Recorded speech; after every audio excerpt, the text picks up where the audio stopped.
Le choix que le Christ fait de son disciple engage celui-ci dans une communauté de destin avec lui. C'est un don gratuit auquel répond un accueil conscient de cette gratuité, qui se déploie par un même dynamisme de don.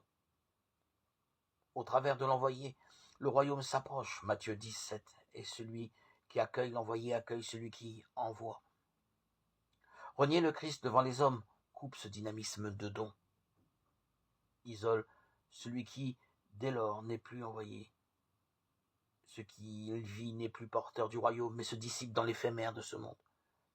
Nous pouvons rêver à une bonne entente universelle, mais la paix annoncée par le missionnaire n'est pas une simple cohabitation sans heurts. La parole est un glaive tranchant aussi. Se déclarer pour le Christ n'est pas sans susciter l'épreuve qui vérifie la qualité du lien. Ce qui n'est pas éprouvé ne peut être attesté.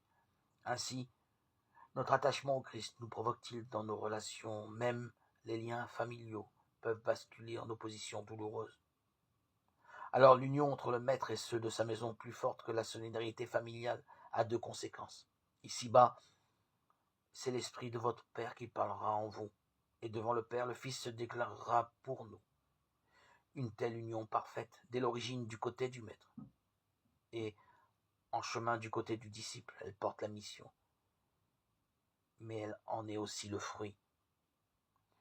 Tout événement, même l'infidélité dont on se répand, est opportunité pour que cette union se fortifie.